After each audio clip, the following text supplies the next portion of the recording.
Well, hi everyone. Welcome to come to our Eco Talk series for the semester of fall 2023. Let me first thank the sponsors of our event. The primary sponsor is the National Zhongxin University in Taiwan, and the other important sponsor is, of course, the Wolf Institute at Brooklyn College. Um, so um, the speaker for today is Professor Kurt Spillmeyer. I will leave it to our discussant, Professor Ken Tobin, to introduce him as a way to foster collaboration. Collaboration is one of the most important things running through Professor Tobin's research on urban education and the science of learning, as I find out later. So let me briefly introduce our discussant. Professor Ken Tobin is the Presidential Professor Emeritus in the Urban Education Program at the Graduate Center of CUNY. He retired in 2019 after 16 years working at the Graduate Center. His current research interests include contemplative practices, wellness, and well-being. One of the co-edited volume along this topic is contemplative practices for sustaining wellness priorities for research and education. So now let me hand you over to Professor Tobin, and please go ahead. Well, thank you. Thanks very much, Charu. It's nice to be here.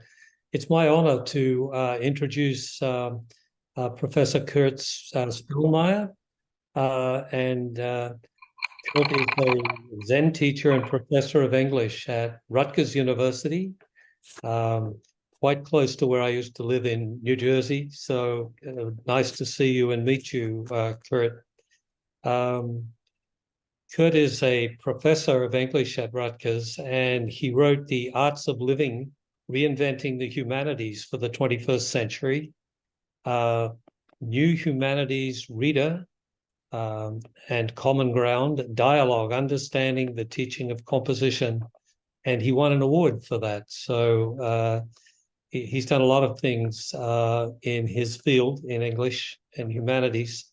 And I've been very impressed with his renown as a Zen teacher, a Buddhist teacher, and I keep coming across his name, and it's my pleasure to have a face to put to the name. And I'm really looking forward to Kurt's talk tonight, which begins with a koan, Not Knowing Is Nearest, and it deals with the topic of anxiety, connection, and letting go.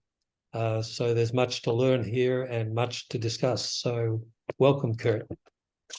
Thank you very much. I'm very grateful. I thank Charu for inviting me to speak here. Tonight I'm going to present a talk which is very much a work in progress. So there may be some loose ends, or it may be mostly made up of loose ends. But I know that there's something here. I have the feeling that there's an argument here. It may not be fully realized yet, but maybe in our discussions tonight, you can help me to see where I'm supposed to be going.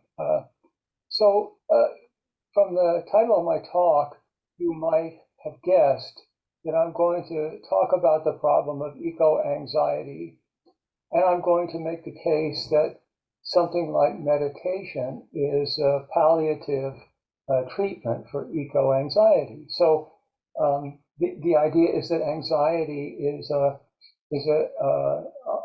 condition that we need to remedy, and we need meditation, maybe Buddhist meditation or Taoist meditation, as a cure for that.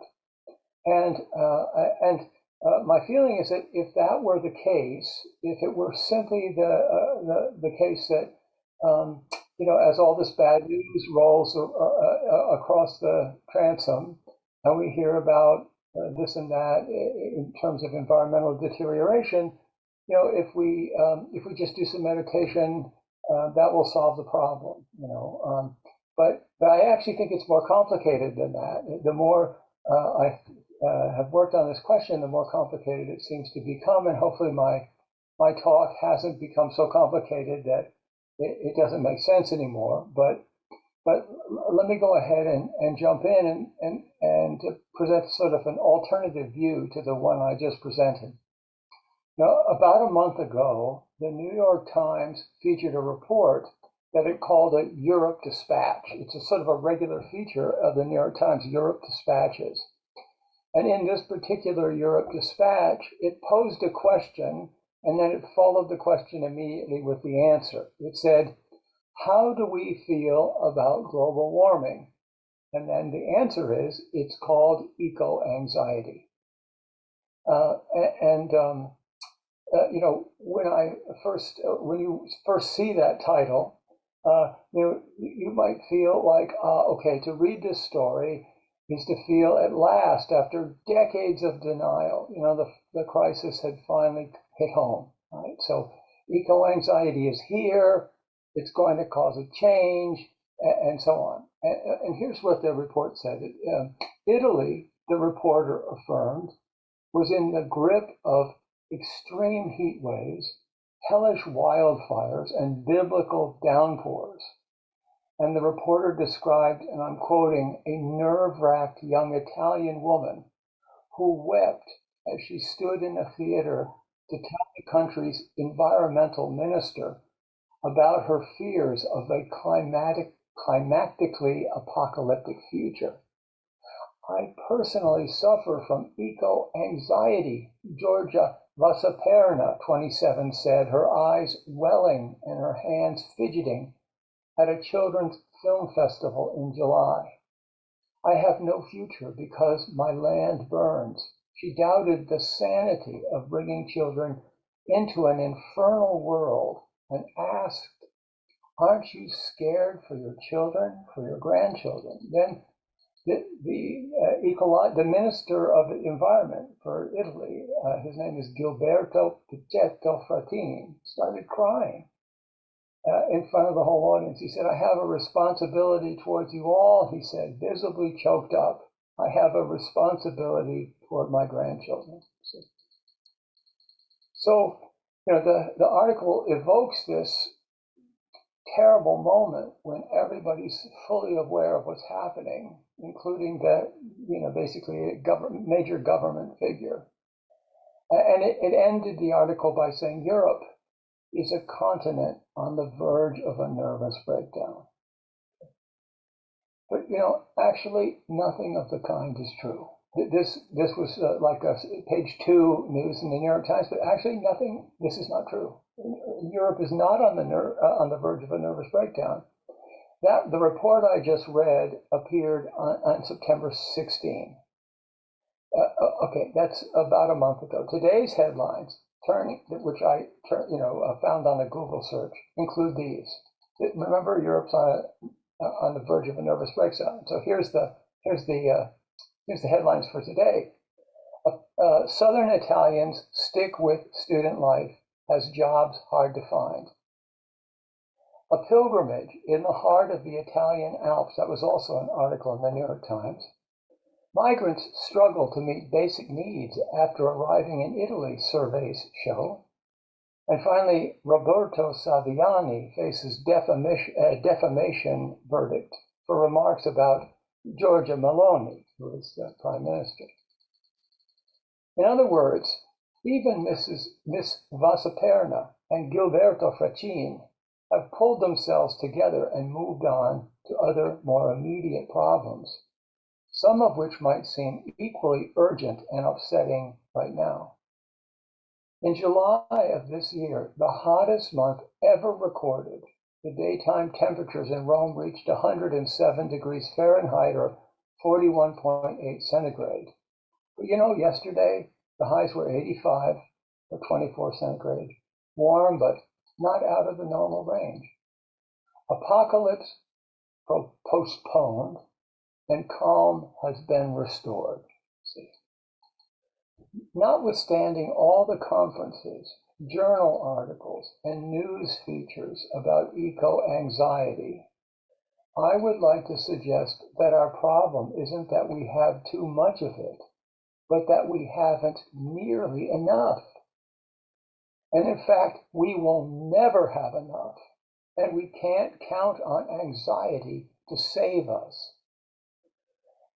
So that's, I think, very important.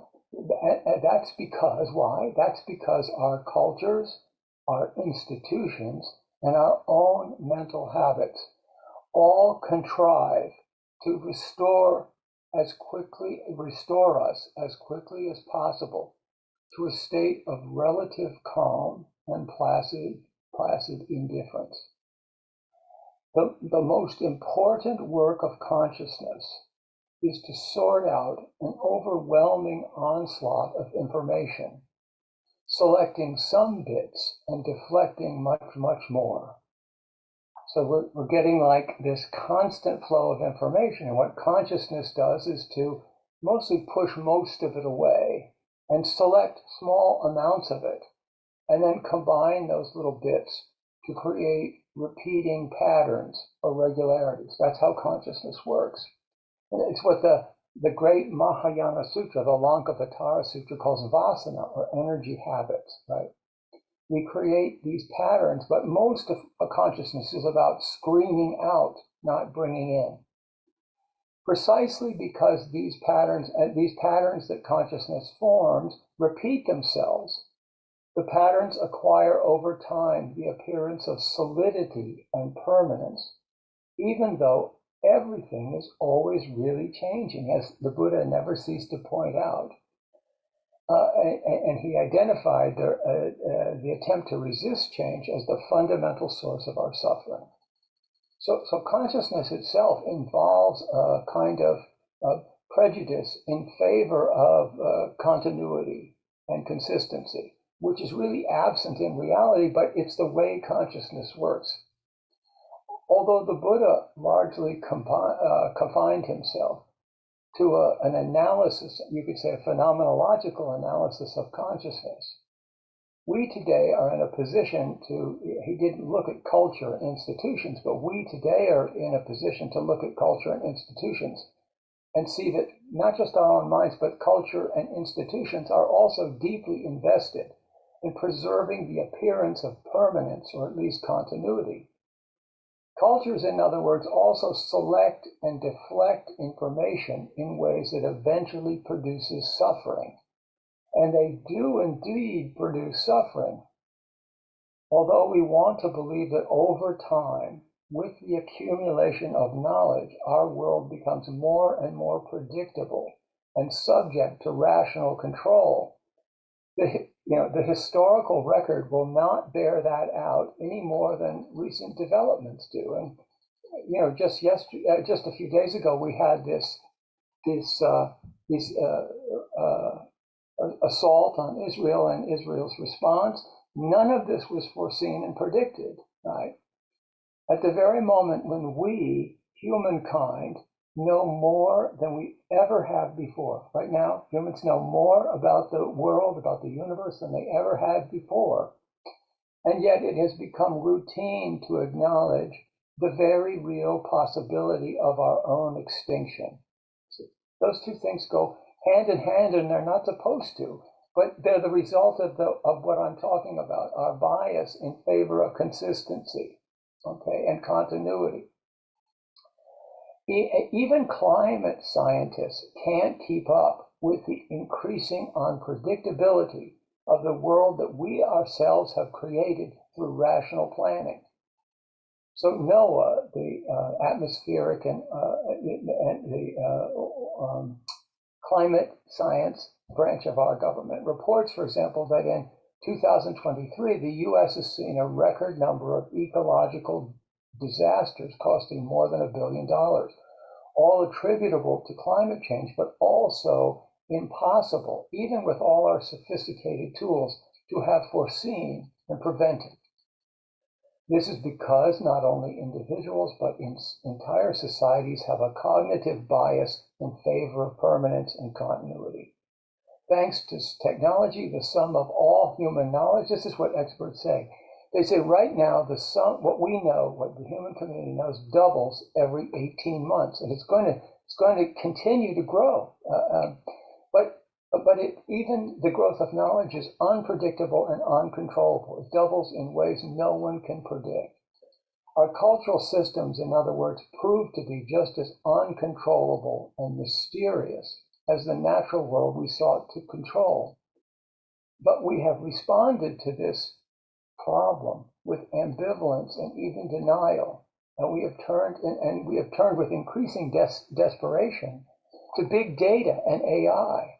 See, we know more, but we have more disorder because we know more, but we have more disorder, not less. And we realize that even our knowledge exceeds our control. Even the direction and evolution of knowledge exceeds our control. So what do we pin our hopes on? AI. The prophets of AI have imagined that the speed and scope of their technology will offer us a super intelligence that may one day make the world completely controllable and comprehensible. Some have even called it the mind of God. But AI may prove only different from our ordinary brains in degree, not in kind. Even if computers manage to become sentient and self-correcting, which is not the case now, they may simply replicate our very own human forms of understanding. As Noam Chomsky, Ian Roberts, and Jeffrey Watemull argue in an article called The False Promise of ChatGPT, the probabilistic logic of artificial intelligence is inherently biased in favor of the already known. In other words, it has a bias in favor of continuity and repetition. And here's what they write. OpenAI's ChatGPT, Google's Bard, and Microsoft's Sydney are marvels of machine learning. Roughly speaking, they take huge amounts of data, search for patterns in it, and become increasingly proficient at generating statistically probable outputs, such as seemingly human-like language and thought. These programs have been hailed as the first glimmers on the horizon of artificial general intelligence, that long prophesied moment when mechanical minds surpass human brains not only quantitatively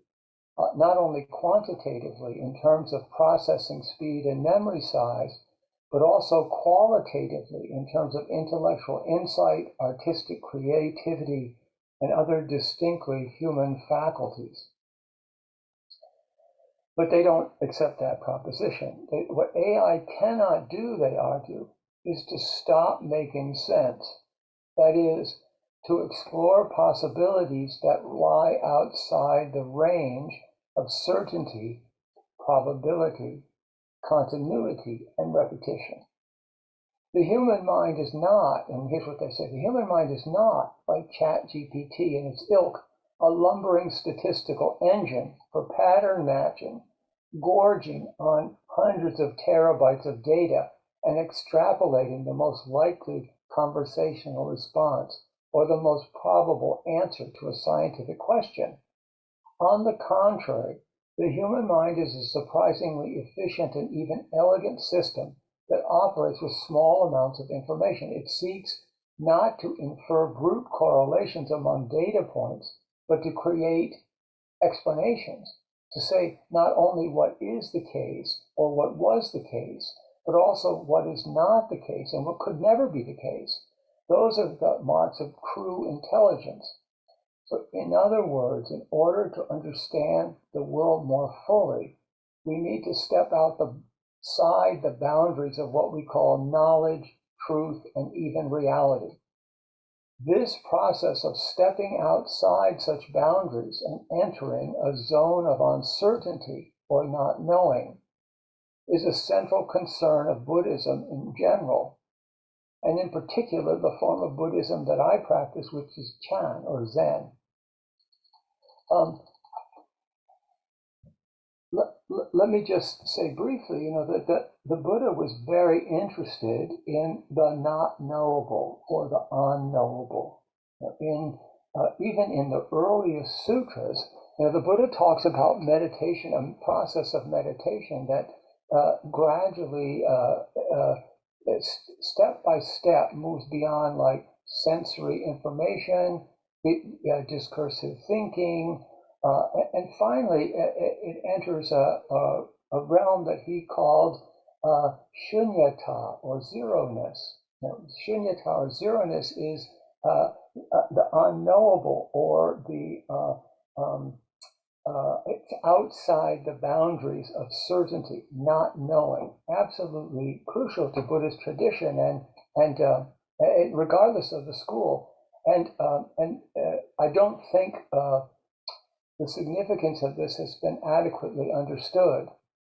I would argue that we need not knowing more than ever, precisely because as our world becomes less and less predictable, as it's becoming, our bias in favor of permanence and consistency will become more and more seductive. As things fall apart, we want more and more control and transparency, right? Ironically, when events grow increasingly hard to control, however, the proper response is not to hold on more tightly, but to let go more completely. When a system is failing, and I would say that our system is failing, even random behavior becomes a better strategy than maintaining the status quo. But because we have a bias in favor of consistency, it's hard for us to recognize how profoundly our system is failing. At this point, I would like to turn to a subject that seems at first far removed from the debate over AI, from climate problems and the debate over AI. I'd like to discuss an experience described by the American biologist Stephen L. Peck, who is the author of a number of novels and nonfiction books. In a recent interview on NPR, he recalled what had happened to him on a research trip to Vietnam. After he returned to his home in Salt Lake City, he started behaving aberrantly, strangely, and aggressively. And his aggression escalated until he found himself bent over his wife, whom he had nearly strangled to death. Admitted to a hospital with severe delusions, he spoke about an entity named Satan Walmart. And he soon became convinced that Satan Walmart not only controlled the universe, but had created evil clones of his 5 children. Only months later, after he had nearly died, it was only months later after he nearly died that a specialist in tropical diseases connected his condition with bacteria Peck had accidentally inhaled while turning over stones in Vietnam. So one thing that makes Peck's story so important for us in facing the problems we face is the extraordinary consistency and coherence of the mental world that he inhabited, which seemed to him absolutely real right down to its smallest details. And he describes quite movingly how the antibiotics he was finally prescribed very quickly returned him to the world we call real.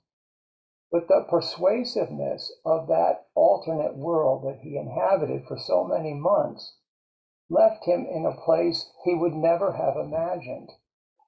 Instead of feeling reassured by his return to the world that we know and we call real, he couldn't shake off the conviction that this world, our world, was also, in a sense, unreal, or real only contingently. Or to put it another way, he came away from the experience convinced, against his better judgment, that the world of Satan Walmart was in fact just as real as ours, but simply different, as consistent, as coherent, and as tangible. So, this is somewhat comparable to the experience of say, people who have used psychedelic drugs in our own culture, some of whom also report the the remarkable coherence and consistency of the worlds they experience in an altered state of consciousness. So a devout Mormon, Peck had always held the teachings of his faith to be the touchstone of reality. But in the world that he had experienced, those teachings no longer seemed to apply. At the same time, his training as a scientist seemed to confirm the reality of the Satan Walmart world as long as he remained inside of it. And all of this put Peck in an unfamiliar place that the NPR reporter describes this way. He describes a three-way conversation. We have the reporter here, we have Peck, and then we have a friend of Peck's, a colleague of Peck's. So the reporter says that, Peck could no longer say that phrase, "I know." He still believed in God and he kept going to church, but the thing that used to comfort him about his faith, the certainty of it, didn't comfort him anymore. After what he'd been through, he couldn't say anything for sure. So he did something radical. He stopped believing in certainty altogether. And now here, Peck himself says, I think it's, he says, I've discovered that it's good to be uncertain. And in part, I think this experience moved me away from arguments about right and wrong in people's belief systems. Because I completely recognize now that I could always be wrong. So that's fine. I'm going to be wrong about a lot of things, maybe about everything. That's okay. And then a third person in the conversation, who is like Steve, a Mormon, says to a non-Mormon, this might not feel like a big move, but I grew up Mormon and I can tell you it's really big. I was told again and again growing up that people who had doubts were bad, weak, they were faithless. It was an embarrassing thing to be faithless. As a kid and later as an adult, I spent years obsessively hiding my own doubts. So to see Steve do this thing, still go to church but refuse to say he knows, it's pretty revolutionary. The most important detail, I think, about Steve's entire narrative is the effect that uncertainty had on him.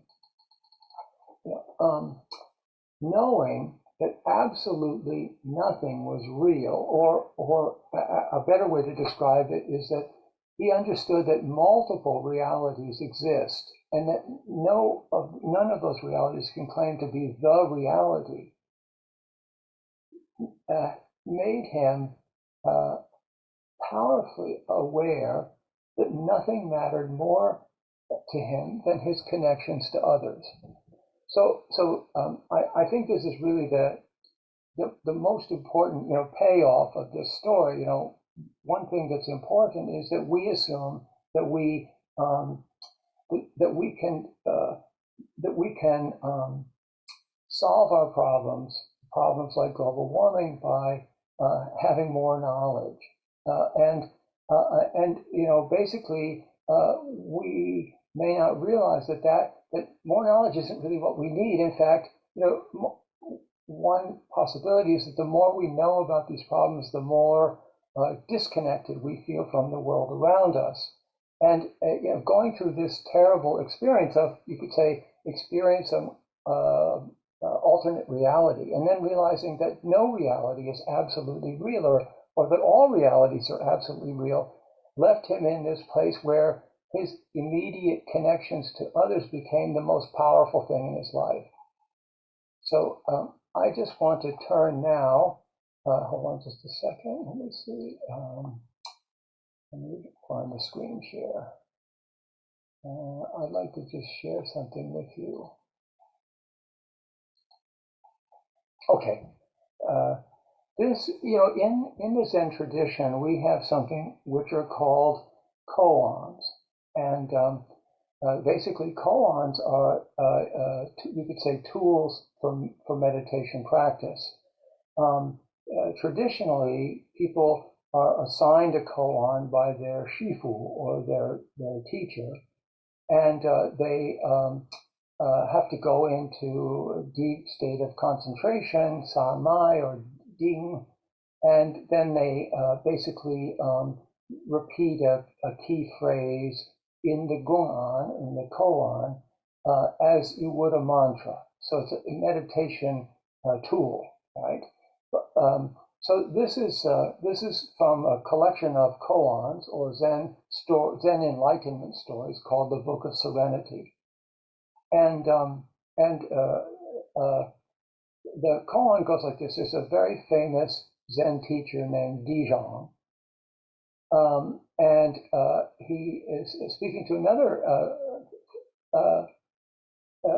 Zen practitioner, actually famous Zen teacher named Fayan.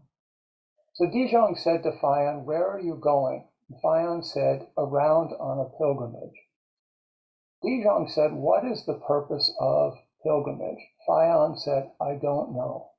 Dijong said, "Not knowing is nearest." So, we normally, with something like global warming, we assume that the solution is to find the way of seeing the problem that will allow us to know what to do.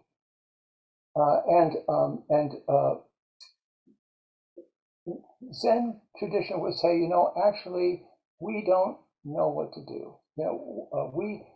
If you ask how are we supposed to solve the problem of global warming, nobody knows that answer. That you may be aware that that we're moving very quickly towards electric vehicles, electric cars. But there are people who say that we can't produce enough electric cars to solve our problem. That these key metals are going to run out.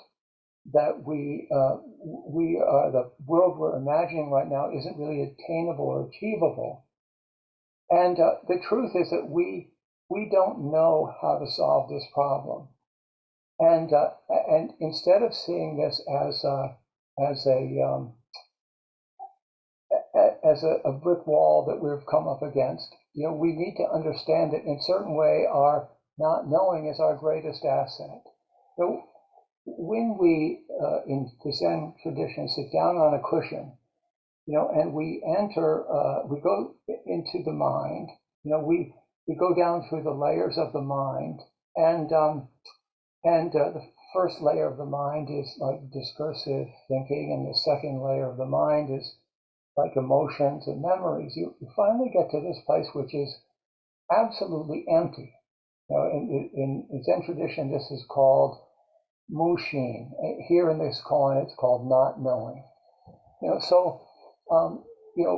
When you go through the layers of the mind and you get to this place that's absolutely empty, and you stay there for a little while, most remarkable thing happens to you is that you begin to experience this emptiness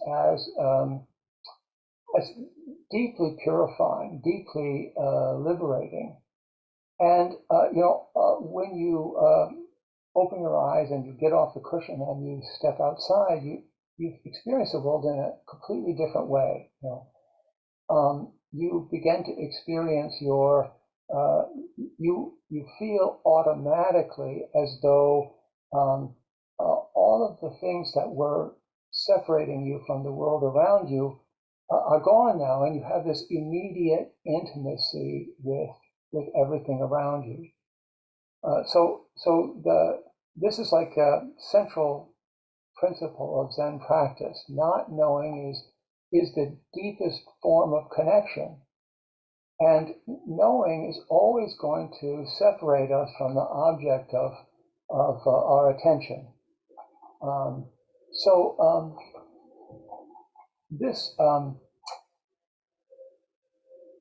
When we look at a problem like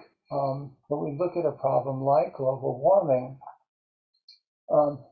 the real solution is one we can't know yet. And the real problem is that we need to free ourselves from all of our assumptions and all of our beliefs. The future that awaits us is going to be the one we can't predict or we can't foresee. And the biggest obstacle right now is precisely our desire for continuity. We want to repeat the past in the presence of uncertainty, but what we really need at this moment is a new way of seeing that we don't have. Hang on just a second.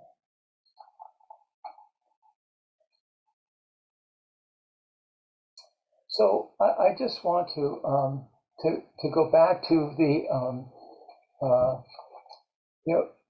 we're counting on our anxiety. We're counting on climate anxiety to save us, but I think that this desire for connection to the world is a more powerful motivator than our fear. And I think that what meditation practice ought to be teaching people is not how to alleviate their fear, but how to connect more deeply with the world around them, and how to live in the kind of uncertainty that we need to accept if we're going to develop a new way of life on the other side of this crisis. So let me stop there and maybe ask Kenneth if this made any sense at all.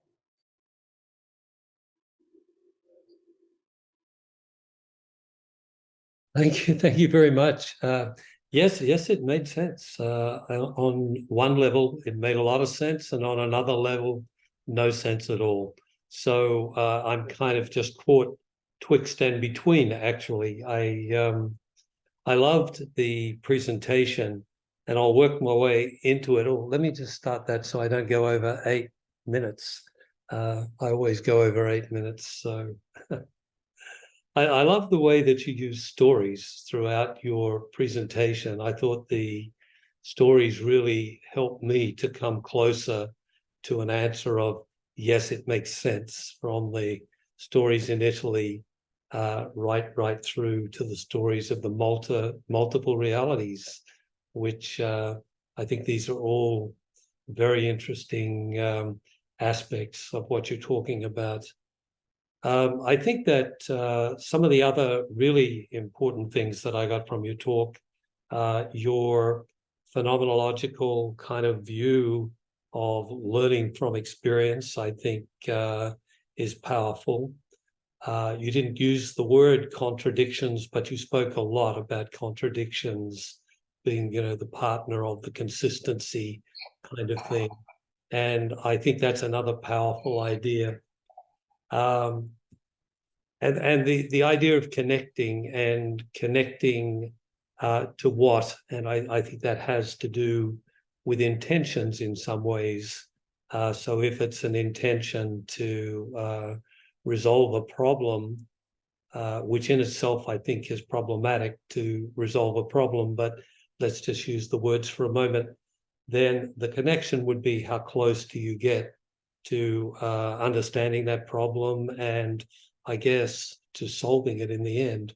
So I think these were nice bridges toward creating some curiosity about the whole topic. I think it's very, very interesting. The idea of eco-anxiety, to me, I hadn't really seen those two words together. But I've spent a lot of time studying anxiety in different ways. And the thing that really struck me is, why would you think that having eco-anxiety would lead to anything other than poor health? It seems to me you're just headed towards some bad labeled disease if you start to build up anxiety in your body.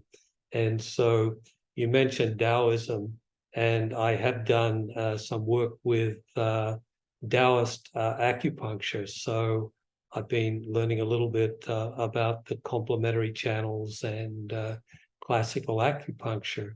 And so as soon as I saw in the title, anxieties, first thing I did was to think about holding the inside of my calf, just on the medial side, and taking away the anxiety.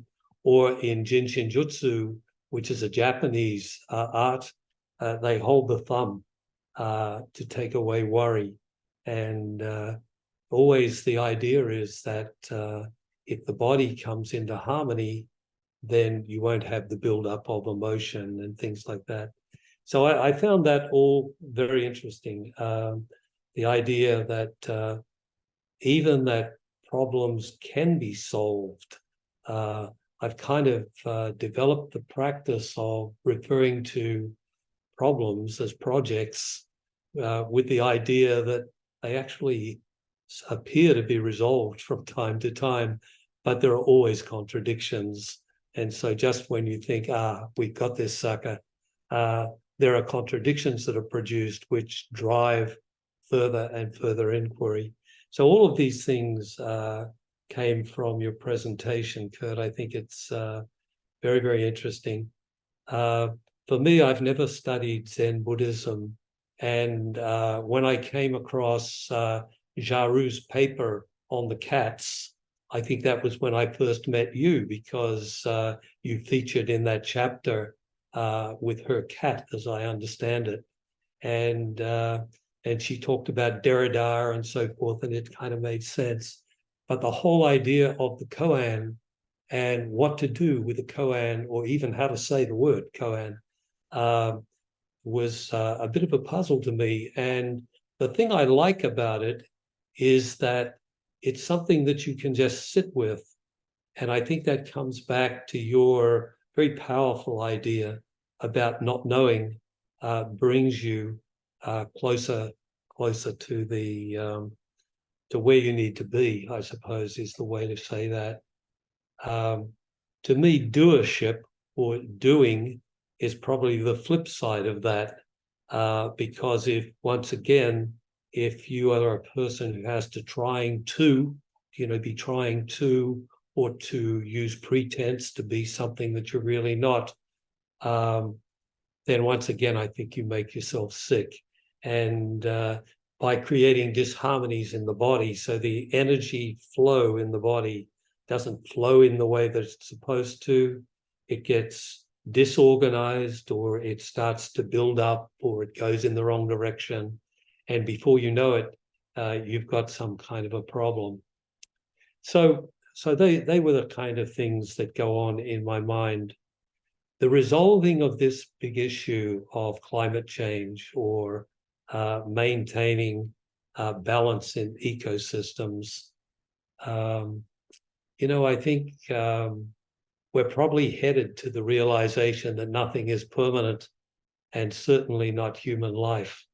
And so the threat of extinction is probably not something to worry about so much as to just accept as the way it's going to be. And there's going to be a time when there are no humans on Earth, is probably where my own mind is, but I try not to think about it too much. So thanks for the presentation. I think there's a lot to sit with and to try to think through, but thanks for doing that. I think I'm persuaded pretty much that what we need to do is to let go of the past and let go of the future and be in the present. And that sounds awfully like meditation. And then there are lots of ways that you might do that. And the way you've outlined meditation, I think, is a very helpful tool. So thank you very much, sir. Well, that was very kind. I had some thoughts as I was listening to your response. I think the value of the kind of meditation I'm talking about, precisely because we have this bias in favor of continuity, right, and consistency.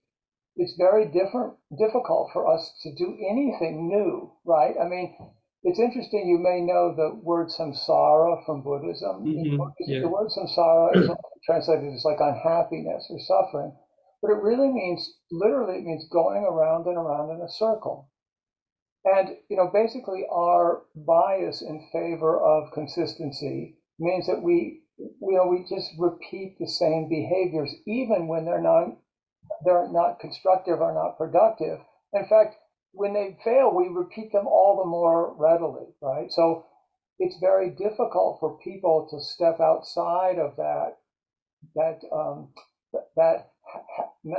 our mental habits, right? And meditating on emptiness is like this opportunity to like suspend our assumptions. It's like if you could go to zero for a while, when you get off the cushion, you have the chance of like reconfiguring your understanding of the world. It's as though you've suspended for some period of time your assumptions or your presuppositions, and there's a possibility in that moment of suspension to reassemble everything in a new way. And I think that's the moment where that's a moment of possibility or a new possibility. That famous saying by Einstein. I don't like so many Einstein quotes. I don't know if he really said it, but he's often quoted as saying, you can't solve a problem within the context that produced the problem. And he means you have to step outside of the the context that produced the problem and see it from outside or in a new way. And, he was able to do that in physics for reasons that nobody can fully explain. But, I think one way to understand meditation is that process of unknowing can be learned and practiced. And I have to say, in my own life, I have found so many times when I've reached like an insoluble contradiction. Since you use the word contradiction, you reach this insoluble contradiction where you just think there's no way out of this, right? And you sit down on the cushion and you go into that emptiness, and it's as though you have like a gestalt switch. It's like suddenly you see the pattern in the carpet that you didn't see before, and so with something like global warming, we're still using this. We're still relying on solutions that are part of the problematic that have produced our emergency, right? We really need to step outside. A good example of this is something like we had gas guzzling cars for almost 100 years that have actually produced this whole tragedy, right? So, we design cars now that are electrically chargeable, right? And that's an example of not really stepping out of the context of ordinary thinking. We're repeating with a slight difference the same understanding of life and the same economic model and the same ideas about technology as before, only with a slight modification. And we had a chance maybe 20 years ago to completely reimagine how we distributed our human communities or how we were going to have transportation. Europe has Asia has these wonderful trains. We have trains from the 19th century. We were unable to go to the 0 point and come out and look at the situation with fresh eyes. We wound up repeating all the same mental habits while we thought we were innovating. And so I think that this practice of unlearning or non-knowing, not knowing, ushin, empty mind, ushin, shunyata, the Buddha called it zeroness. He taught going into zeroness and then coming out of, in Buddhism, we believe that the Buddha reached a place in his meditation practice where absolute zero, right? That no inputs, time disappeared, space awareness disappeared. And in the Zen tradition, we believe that in that state, he looked up and saw the morning star. And In other words, he went into absolute emptiness, and when he came out and looked at the world, he saw it in a completely new way. See, and that was when he had his enlightenment experience, or that is what enlightenment is all about. So especially with global warming, it seems to me that this is like the ultimate failure of our way of life. And all we're doing is sort of tinkering at the edges of this, when we can't really say what the future is going to be, but the best way to be prepared for the future is to let go of the past, right? But that's very hard for us to do. It takes a great deal of training to free ourselves from our desire to repeat. And it seems to me that's the essence of Buddhism. Samsara is our problem, and emptiness is the solution to our problem. Yeah, well, I mean, I think what's not to like about that, I think I agree. Lots of things come to mind, just about my own practice. As I do my meditation, usually it's Vipassana meditation, but when I sit and meditate on something, often it's on emptiness. It might be the sound of silence or something like that. And the other day, doing a meditation, focusing on the region of the body at the third eye, but really just not trying to do anything. Lots and lots of images came flooding in, with words coming in. And so this intuition becomes a tool that probably isn't there when the physics that I've spent my life learning suddenly tries to solve problems. It's a different way of being in the world. And so I think that as a tool, I hate to call it a tool though, as a practice, I think meditation has almost unlimited possibilities. And you don't have to know what they are. It's just develop the practice and see where it takes you. Relating that to a grand challenge like climate change is, to me, radically collective. And so the solution, if there is going to be one, is going to be radically collective. And so I see each of us making our own decisions to be in a different kind of a person in the world that we have, and then how that connects in a collective to produce collective action that leads to anything that comes close. I have moments of despair if I think about that, given the current politics that we have. It's hard to see how we're going to make progress. But I was an ecologist at one stage in my life. I worked with Eugene Odom back at the University of Georgia many, many years ago. So my heart is in the right place. And so I think maybe the solution is in the heart. And so as you talked about the layers in the mind, perhaps there's knowledge that's in the heart that can take us into a kind of an approach to the Mother Earth and our stewardship roles. Sounds good. Thank you both very much for the thanks, Kurt, for the wonderful talk and the wonderful discussion. I think that I would like to open to the floor, and I sort of suspect that there might be a lot of questions already. So please raise your hand or let me know if you have questions. Any questions, or anybody want to ask a question?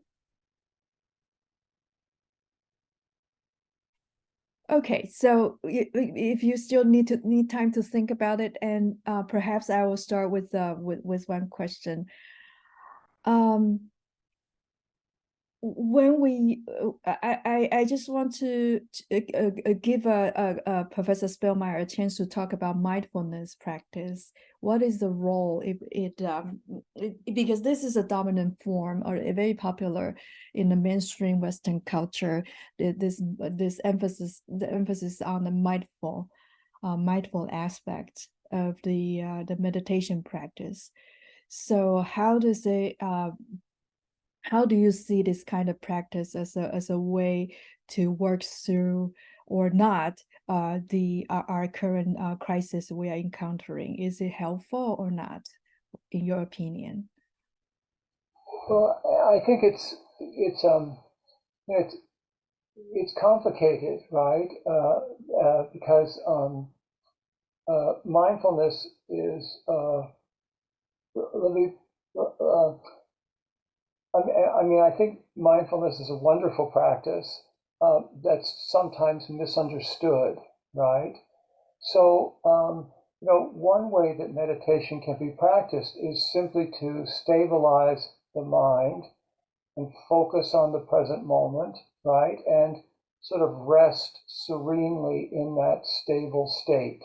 So if I'm experiencing emotional distress, I can sit down on my meditation cushion and I can watch my breath until I can focus on maybe the breath. Some people like to focus on the breath coming out of the tip of my nose, or I can focus on, sensations coming and going. And I, at the end of a certain period of meditation, I'll feel better. I'll feel more grounded and solid. I feel that's beneficial, but I think that there are deeper forms of meditation that are likely to be more transformative. Because if I'm just practicing meditation as a way of dealing with my anxiety, or I'm practicing meditation as a way of, say, focusing on, say, I'm listening to the sound of cars passing by and I focus on sound, I feel that it has a limited value. One of the things that advanced Vipassana meditators report is this, when you focus on any object of attention, it can be a sound, it can be a sensation. Generally, it has to be something that repeats itself. But sooner or later, you begin to notice that the sound disappears and the mind becomes blank. I don't know if Kenneth has ever had this experience, but when you focus on any object of attention for a period of time, the mind eventually goes blank. And one way to describe the way advanced meditators experience consciousness is as a series of moments of presence punctuated by moments of absence. So it's like something, and then there's emptiness, and something, there's emptiness, and something, there's emptiness. Now, advanced Vipassana meditators know about this, but this is rather different from the kind of meditation that, say, many Americans today practice, right? That experience of those empty moments between, so there's a sound, and if you practice meditation for a long time and you enter more refined forms of awareness, you realize that there are these spaces between our moments of awareness, these empty spaces, and these empty spaces are really the most liberating part of meditation. It's in those empty spaces when we're listening to a sound, and then we go into the empty space. When we come out of that empty space and we hear the sound again, we have the chance to experience the sound very differently. And what normally happens when we do that is that we find that the sense of separation between, say, the sound and ourselves is completely gone. So when you enter emptiness, you come out of emptiness, and when you come out of emptiness, you experience the world in a non-dual way. It's like the world becomes, some of the sutras say the world becomes like a great body. The world becomes your great body, So mindfulness of the moment as it's often practiced, is I think a beneficial but limited form of meditation. When people begin to encounter emptiness, they have the chance for a deeper transformation of their consciousness. So that's probably a longer answer than you wanted, but that's my thought about it. Well, now we have Wenxi and then Dr. Penday. And we also have one question afterwards. It's by Hitanji. She was not able to use the microphone because she could not unmute herself. We will try to work on that. If we can, then I will just read Hitanji's question on the chat room. Okay. So now Wenxi, please. Thank you, Professor. Thank you for your wonderful lecture. I really love the quote, not knowing is nearest. It helped us to understand that multiple reality exists.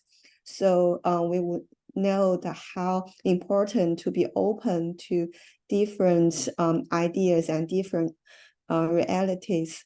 But I'm really thinking about the crisis nowadays in the world, we can find that actually identity politics are really very important nowadays, not only in the West, but also like in Asia, in the East Asia, the war is coming. So I'm thinking that in nowadays world, how can that people to really to know to make collective action when that different people that find that they held so much hate toward each other.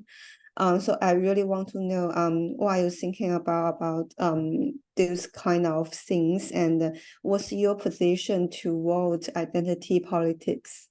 Thank you. Yeah, that's such a complicated and wonderful question. It's really so important, right? I mean, we see the events in the Middle East, but we see all over the world that, basically people live in these cultural worlds that they are powerfully identified with, right? And when they encounter people who come from other cultures different from their own, cultures that in some ways challenge their own culture's values or threaten to undermine their identity, this is a real crisis, and it's compounded by things like colonialism, right? Which has made this all the more difficult to resolve. But I do feel, since I'm on the subject of Wuxin, on the subject of emptiness, there's a wonderful, there was a monastery and university in India called Nalanda University. It's the first major global university. And it was eventually destroyed by the Turks in like the 12th or 13th century, right? But it lasted for like 800 years. It was a Buddhist university in India. And in the ruins of the university, they found a little statue of the Buddha, and the inscription said, "Seeing emptiness, he feels compassion." Right? So if you live in your cultural world and I live in my cultural world and they're incompatible, it seems as though there's no way out of this, right? Maybe I'm a Buddhist and you're a Muslim or whatever, and Buddhism is very different from Islam, and those kinds of differences may seem to be insurmountable, right? But when we enter into deep Wuxin, into emptiness, and we come out on the other side, we have this very powerful sense of connection, right? It's like when we enter emptiness and come out on the other side, there's this radical experience of non-duality. I and you are one, right? I and you are one. And actually, in a way, that's what this gentleman I talked about in my talk, Mr. Peck, at the end of his experience, he couldn't really say what reality was, but he had experienced that non-duality.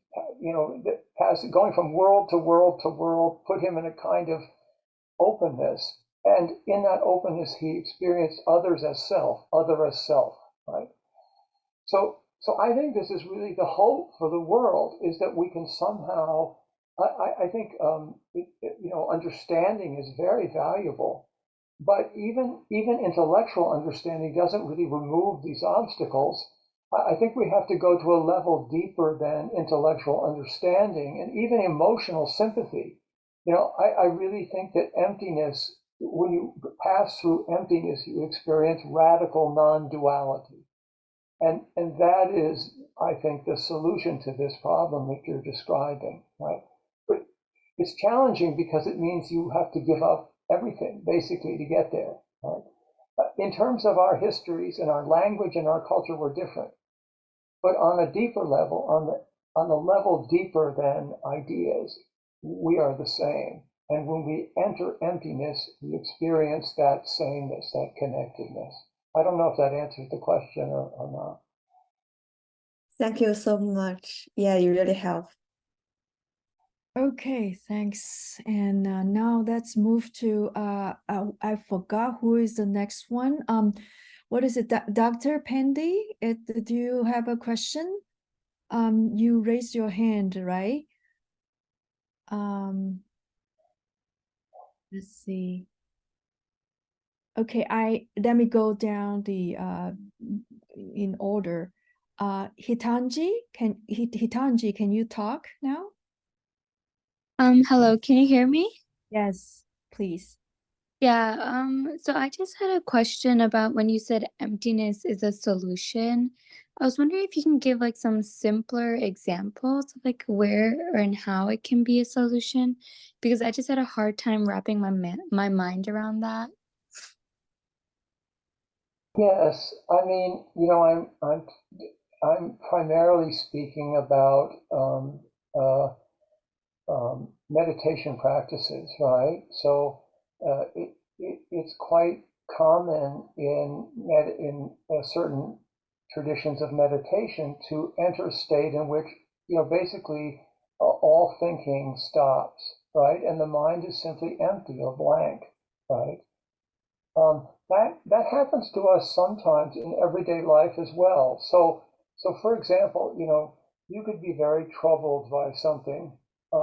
Maybe you're in school and you didn't get a grade, the grade you wanted, or maybe you're a scholar and you wrote an article and it got rejected. It certainly happened to me, and then you just go for a walk, and it's a summer day.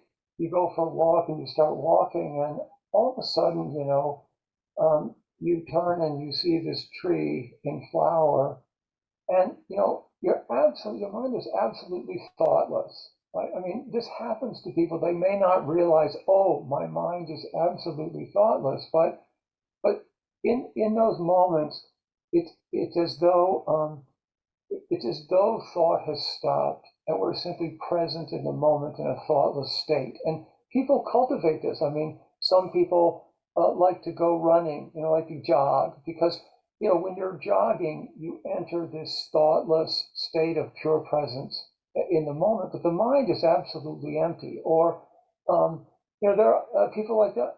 People like to get outside in nature, and if you observe your own mental processing when you do that, you notice that, although you're attentive to everything around you, the mind itself is absolutely still and empty. Empty of thought and empty of even like self-awareness. So I don't know if that sounds more accessible, but I think all people at times enter this thoughtless or empty state, and I would say it's a state deeper than thinking, right? I mean, another example is music. People. I have friends who love classical music, and they go and listen, and when they're listening to classical music, so their mind is empty, and really, in a way, it's a very selfless state, very selfless and state. And when they exit that state, they feel connected to everything around them. So I hope that makes some sense. Okay, Yeah, a lot more sense. Thank you. wonderful, Hitanchi. And now let's turn to Dr. Pandey, please.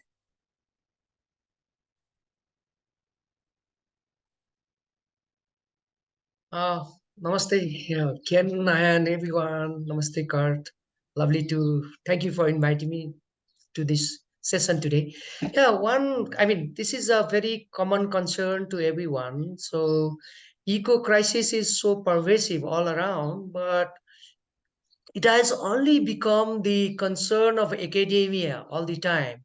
Even the people from academia, when they reach at power, they just stop thinking, seems like, about it, and they keep delaying on these environmental kind of problems.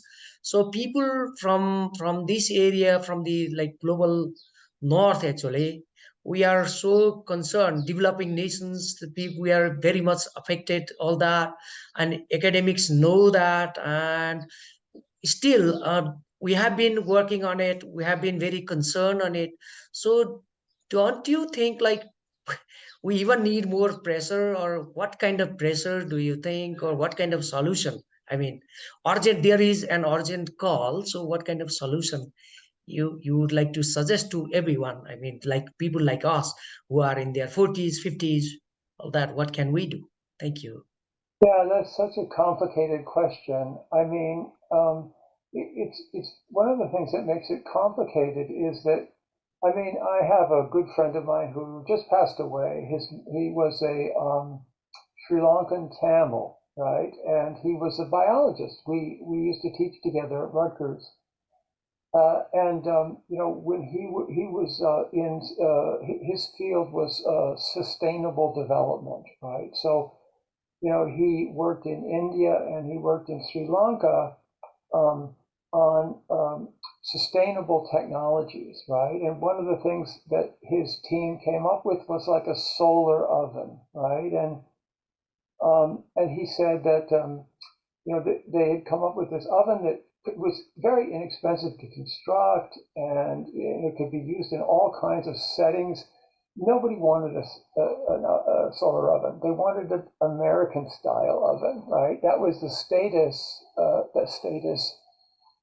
So you know, this dynamic is really powerful. I mean, you know, I often think that you know, in the period, you know, China had a chance really to be very different from what it has become. China is like a super tech powerhouse, right? But it's created all of these environmental problems. There was a moment when it could have gone in a very different direction. And as you know, Gandhi had his whatever, he had his problems. He wasn't always what he seemed to be, but I think he had a wonderful idea that instead of emulating the West, India could do something different. You know, I mean, I think he was in favor of a more sustainable development, and it's a real challenge because of the influence of the global north. You know, and defining these cultural norms. I think that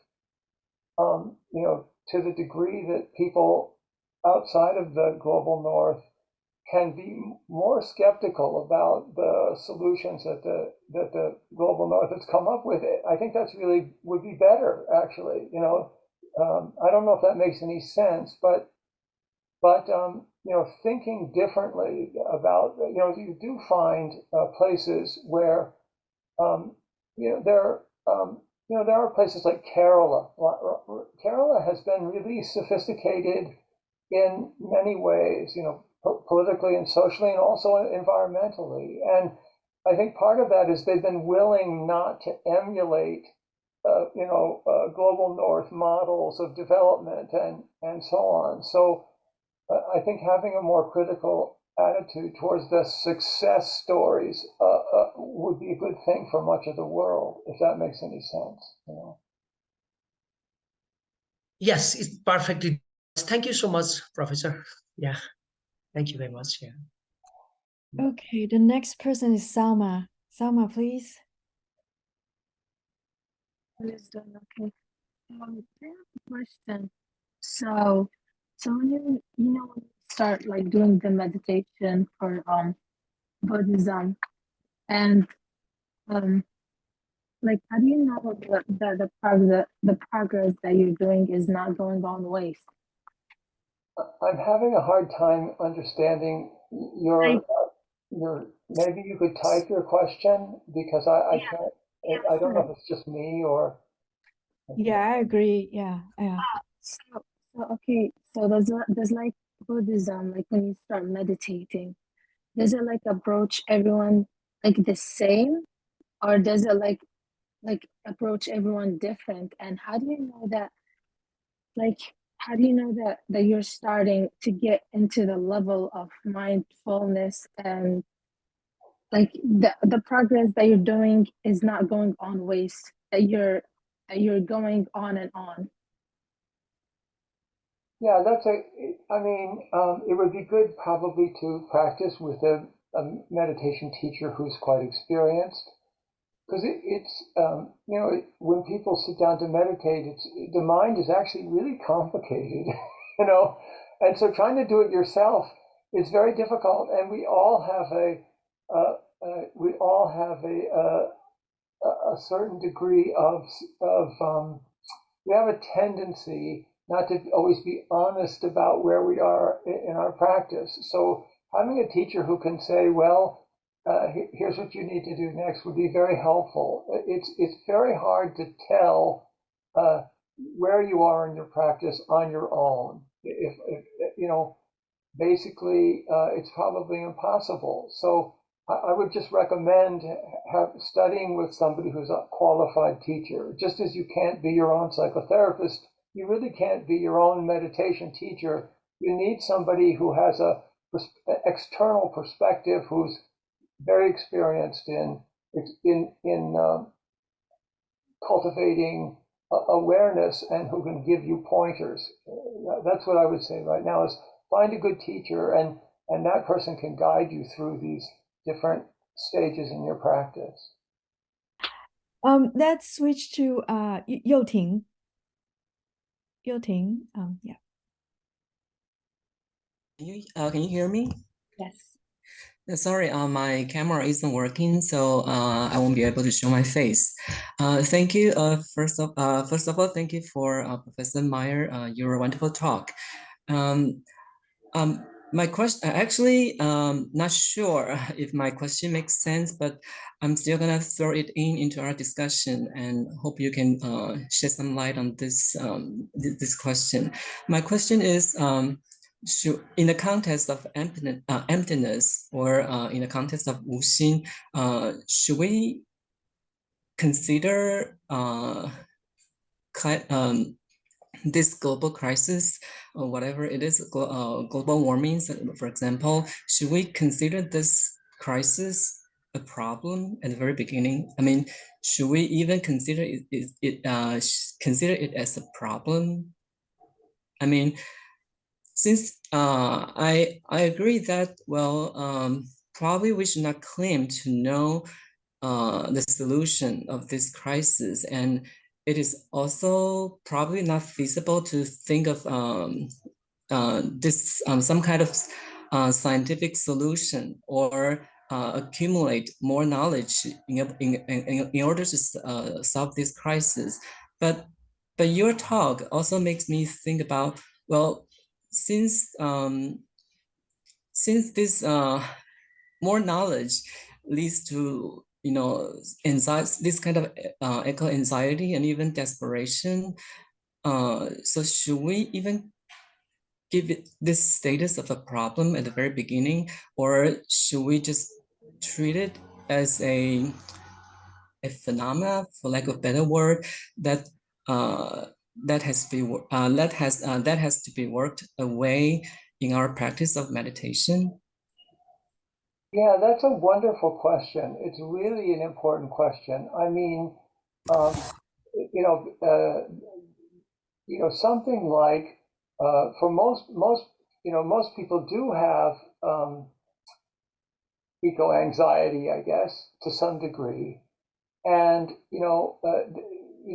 there is a real probability, or not a probability, but a real possibility that this could be terrible, right? That, basically the world as we know it, there was just an article in the New York, I think it was the New York Times today, where it was a letter from a climate scientist who said, here's the graph for all the Septembers for the last 50 years. And it had the lines indicating the temperature trajectory for September. And then this last September, it went way up like this. And he said, this is very frightening, right? So I mean, what to make of that situation? I think your question is, what are we to make of that situation? And if it does bother us, right, that's actually not necessarily a bad thing, because, it's an opportunity to step out of our familiar ways of seeing and experience our connectedness with the world more fully, right? So you go into emptiness, and then you experience non-duality, and you experience non-duality sometimes in a very radical way. When you feel connected enough with events as they're unfolding, they no longer bother you, right? You realize, in a way, this is how it has to be right now. I'm just going to be present with this. I'm going to be present with this, right? And that's really a commendable state. Really, that's a very advanced state of awareness, I would say, right? So the world may be destroyed, and one way to respond to that is with terror or anger or hatred. But another way is to go into emptiness and then become one with what's happening. And according to the teachings of the Buddha, when we do that, the dominant feeling tone, the dominant emotional state that accompanies that is usually like compassion, right? Compassion. So it is possible that the world will be destroyed by our actions, and that could cause us emotional distress. But if we treat it as another opportunity to wake up, the world may or may not be here, our world may or may not be here in 500 years. But what we can do right now is, enter emptiness and experience non-duality. And when we enter emptiness and experience non-duality, we become one with what's happening in a non-judgmental way, and we experience compassion. And that's liberation, right?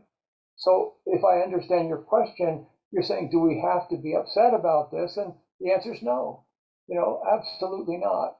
If you are upset about it, though, that's an opportunity to deepen your practice. That's an opportunity to wake up in this existence, right? And we don't control many things. We don't control the economy. We don't control political policy. But what we can do is respond to events in the way I've just described, and that's liberation, right?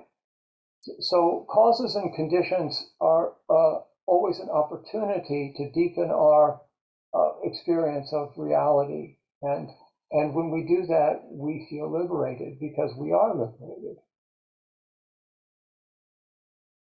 Well, thank you, Yo-Ting. And any other questions from the floor? Well, I see Professor Hu Zhihong is here. Again, thank you for bringing all your students, wonderful students, to the talk. And I wonder, Professor Hu, would you like to say something? Yeah. Hi. Hello. Hi. Hello. Yeah, Professor Jialu and Professor Kurt, Professor Kurt. So thank you for your very wonderful lecture. So I also learn a lot from your maybe eco discussion. So of course, for me, in recent years, chiefly focus on the study of Euro-Americans, eco-critical studies. So, of course, now I also recently do some research about climate change, literatures, especially do some study of climate change novels of course, I also try to, advise my PhD, candidate do some research, maybe try to, PhD dissertations, also focus on climate change, so literatures. And of course, regarding this, your talk, I think so. Your eco-talk discussions chiefly, focus on the relations, relations between eco-literature and the so-called non-human natural world, the relations.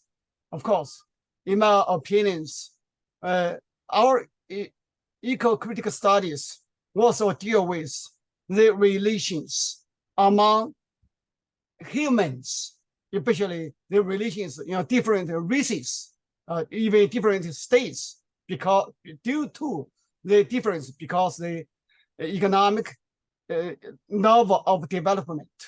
For example, the countries between the poor countries and the developed countries, they may be regarding the environment, maybe the tensions may be sometimes are different. For example, for China, so we, on the one hand, we emphasize the importance of environmental protections, but we even biodiversities, but we also try to focus on how to develop our economy, improve the living standards of very large populations. So I hope your Professor Jia Ru, you in your future, you can future, maybe lectures, maybe invite more professors, give us lectures, emphasize importance environmental justice. So okay, that's all my, maybe my personal opinions. Yeah, maybe some personal suggestions. Yeah, thank you, Professor Jia Ru and Professor Kurt and other, discussant. Thank you. Okay. Well, thank you, Professor Hu, and thanks for the invitation. Actually, you just gave me an idea for a question that I like to ask Kurt about, and maybe some other audience. Is climate change an event in itself, or is climate change an issue of justice? When we are worried about climate change, what are we actually worrying about? Are we worrying about the Earth, the planet, worry about ourselves, or worry about people who might be like say global south, right? Or the people in the the ocean, the islanders, those areas. I wonder if that have affected the way people perceive the crisis differently, and probably that affect the way we act, the possibility of acting collectively. So basically, climate change, is it a climate change, climate justice issue or not? Yeah, thank you, Professor Jia Ru. Yeah, very good. Yeah, wonderful. Thank you for inspiring me for asking about this question. I think we all have to be sort of there. We are actually converge. What is it? We're combining two issues here. One is the climate event in itself. The other is more of a human crisis. It is complicated because if you look at the case of, say, China, right? China has done something that no country in the world, India's also. This could also be said of India, that China has done something that was really unthinkable. It has in about 100 years it did what Europe took about 400 or 500 years to accomplish. China lifted almost 400 million people out of poverty, created a technologically advanced society in an amazingly short period of time. All of that's amazing, but and it's also a leader in solar technology and so on. So it's done a wonderful job.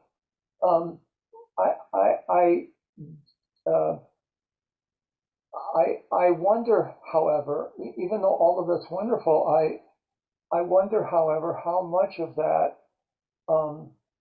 as we all know, China has, the United States has basically turned over manufacturing to China, and our environment in the United States has become much cleaner now that all of this stuff is made in China. So we've let China deal with all the environmental consequences of being the world's factory. I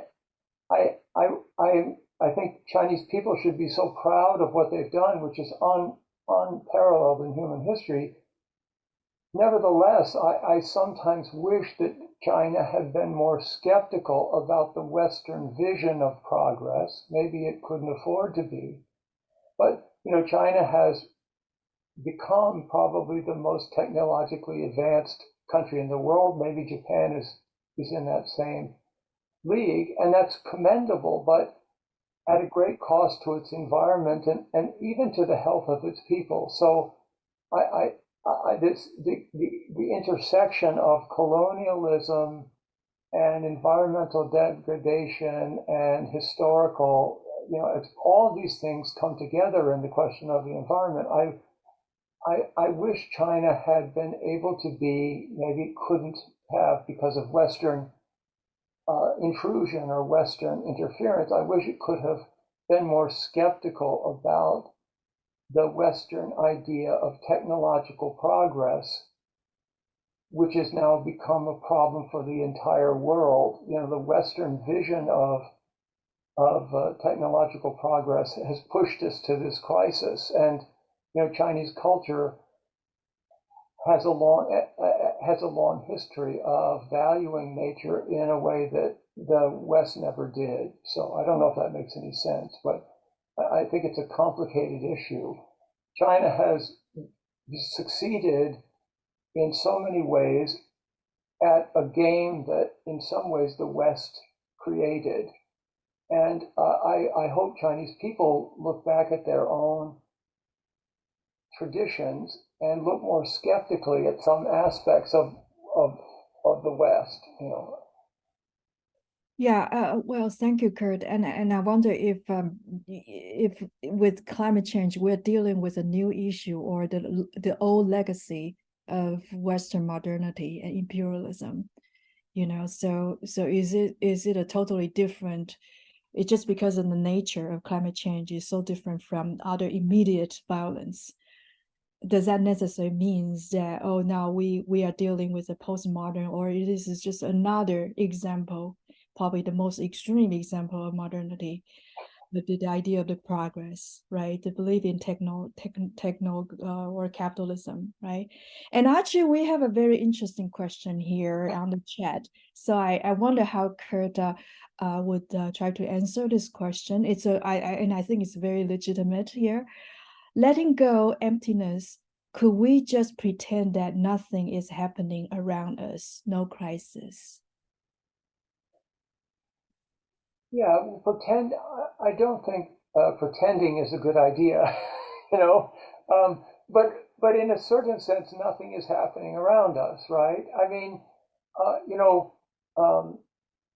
if you are able to, if you practice meditation for a long time, one of the things that can happen to you is you get off the cushion and you go outside and you realize, first of all, that there isn't a self, and that there isn't a self. The self is not the center of your own consciousness. Basically you participate in this unfolding of consciousness that has no center.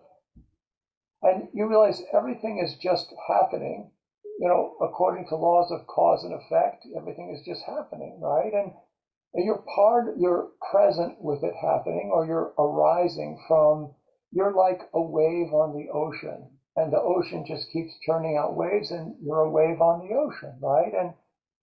And if you recognize yourself as a wave on the ocean, it's generally the case that you realize basically this is how things have to be. This is how things have to be. I don't know if that answers the question, but that's different from pretending it doesn't matter. To free yourself from the illusion of the self, of a separate self, and to participate see yourself as a wave on the ocean, and the ocean is everything that's happening, is to be liberated from a kind of emotional distress and the illusion of your separateness, right? And I think that's a kind of awakened state, right? Where you're no longer judging, you realize things are unfolding as they have to unfold. If I knew that the world was going to end tomorrow, I would sit down on my cushion and I would realize this is how it has to be, and I would become one with what's happening. Like I would be a wave on the ocean, and that's not pretending. That's a real experience. I think that's a genuine experience. You don't have to pretend. That's how things really are. In a limited sense, there's a crisis. If you broaden your perspective if you enlarge your perspective enough, you realize there's no such thing as a crisis, right? Well, I guess from my understanding of your talk, Kurt, I think that one way we could also approach this comment is that the zeroness actually help us undo our mental habits that is creating this crisis. Our routinized capitalist consumption behavior, for example, right? Or the repeated pattern of the ideas that is not sustainable, right? Yeah. And this is one way to deconstruct by entering that emptiness mind as a pharmacon, as a pill, as a therapy, so that we can collectively create from emptiness a more sustainable society, a more compassionate society. And emptiness is a very difficult concept to grasp. It has so many different facets, faces. So I agree with Kurt that it's not just, it's empty, everything just pretend it doesn't exist, then there's no problem. I think that's what Hollywood is, or capitalism is doing it to us, right? You feel stressed, no, buy this product, right? Or do something, right? And that's exactly what Kurt was criticizing, And actually we have we are actually over time, but it sounds like everybody just feel like it just warm up. We have one more question, two more actually. One, I think it's more of a comment from Salma, say, if we pretend, then you wouldn't be able to know what is happening around you. Kurt, would you like to comment, or? Well, I'm still thinking about what you said, which was so beautifully expressed. It's like, I have a car. My car was, I have a gas car, a car that uses combustion engine still. I don't have an electric.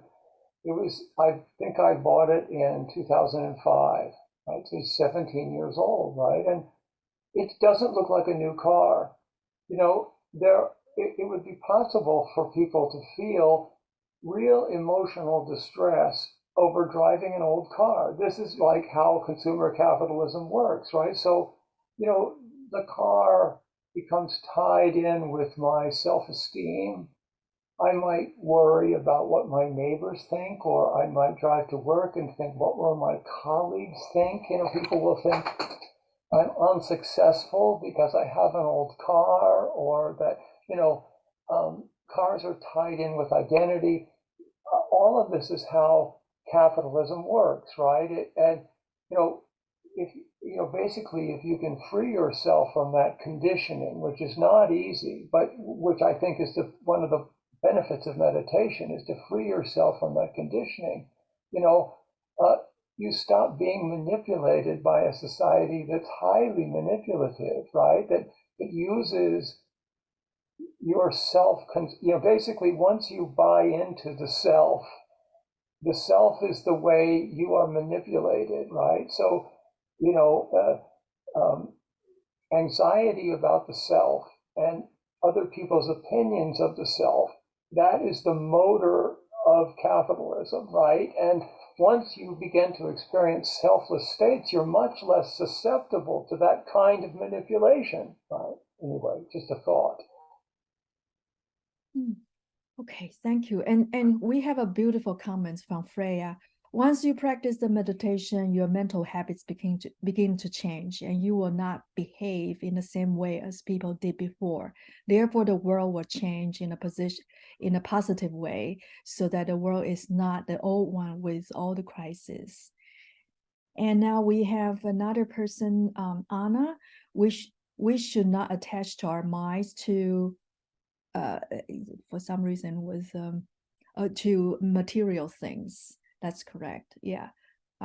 Kurt, do you want to add anything or? No, I agree. I just agree. I agree completely. Yeah. Yeah. All right.